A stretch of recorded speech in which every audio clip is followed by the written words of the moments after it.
Welcome back to the channel, or welcome to the channel if it's your first time.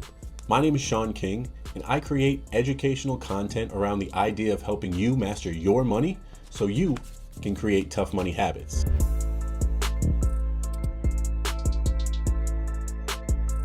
So today's video is going to be a little bit outside the norm of what I usually talk about. But what I'm realizing is the more that I talk to clients on a daily basis, the more I realize the majority of people have a very elementary understanding of how money works and some of the very basic things they're going to need to know to build their wealth. For example, creating and tracking a budget. Now, of course, this isn't inherently their fault. It's just not something that they were taught growing up. And then obviously, life gets busy, you have kids, and you never really find the time, which means you end up not educating your kids, and that vicious cycle just continues. So I'm here to try and help you break that cycle by providing you with a better understanding of all things money and finance. And today we're going to be talking about credit scores, which seems to affect our lives in so many different ways, some that we don't even know about.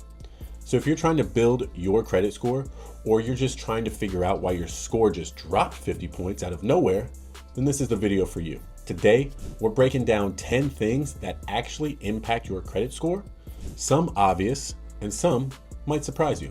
So let's get into it. So the FICO credit score is the most commonly used credit scoring model out there. It's used by 90% of leading lenders. Although alternatives like Vantage Score do exist, FICO remains the benchmark across the lending industry. The 10 things that we're going to discuss today will really revolve around this particular scoring model. So let's go ahead and jump into them. Number 1, payment history. And this is a big one. It actually makes up 35% of your overall score because your credit score is essentially just a measure of trust. Lenders want to know one thing. If they lend you money, will you pay it back on time? Late payments, missed payments, and defaults can really drag your score down fast. So even if it's just the minimum, always pay on time. Number 2 is credit utilization. This is the percentage of your available credit that you're actually using. Think of it like this. If you have a credit limit of $10,000 and you've used $7,000 of that limit, that means your utilization is 70%. This makes up 30% of your overall credit score, making it the second most important factor. Try to keep your utilization number under 30%. Ideally, under 10% would be best if possible, but that's not always possible. For example, if you got a $10,000 credit limit, don't carry a balance of more than $3,000. Again, ideally, $1,000 would be best. Number 3 is how long you've had your credit. Lenders like to see that you've been managing credit responsibly over time, and this makes up about 15% of your overall credit score. If you've had accounts open for multiple years and maintained them responsibly, it shows stability. That also would suggest that you have experience in managing debt, making on-time payments, and using your credit wisely, not just for a few months, but for the long haul. Number 4 is a credit mix. Having a mix of different credit like credit cards, auto loans, and student loans make up this section. This can actually help your overall score. It shows lenders you can handle a mix of revolving installment credit. This portion really makes up like 10% of your overall credit score. Number 5 is new credit and hard increases.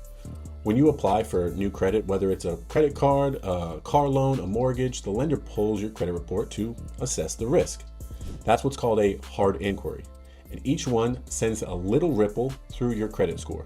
New credit also makes up 10% of your overall score. Lenders prefer to see a stable, consistent credit history rather than a sudden spike in activity, meaning applying for a bunch of new accounts could suggest that you might be taking on more risk than you might be able to actually handle. Number 6 is your total amount of debt. Even if you're paying on time, carrying too much total debt can actually hurt your score. Lenders want to know that you're not overextending yourself.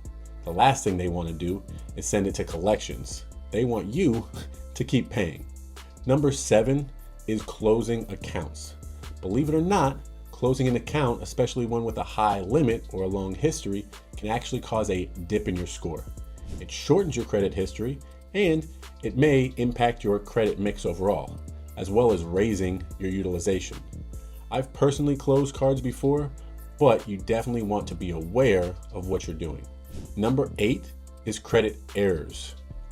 We all know mistakes happen. A wrong balance, a late payment that wasn't yours.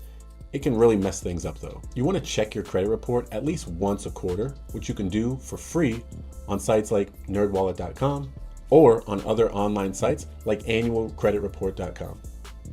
Number 9 is being added as an authorized user. This can be helpful for your score if the primary user has good habits, but if they miss a payment or max the card out, get ready. Your score is going to take a nice little hit. And finally, number 10, collections and charge-offs. These are obviously major red flags on your credit report. Even one account can do serious damage to your credit score if it goes to collection. So be careful, you guys.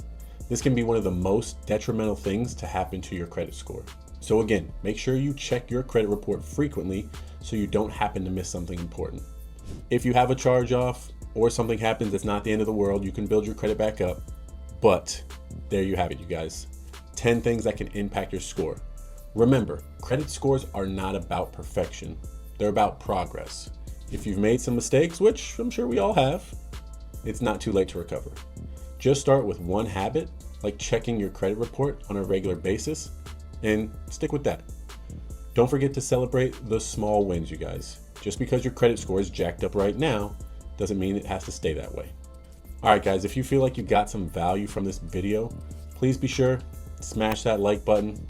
Don't forget to subscribe for more educational tips. If you want to know where I believe the absolute best place is to save my money, so it's always working for me, making me money, whether I'm spending it or not, check out the video in the description below. As always, guys, the information is free, but the knowledge is priceless. My name is Shawn King, and I'll catch y'all next time.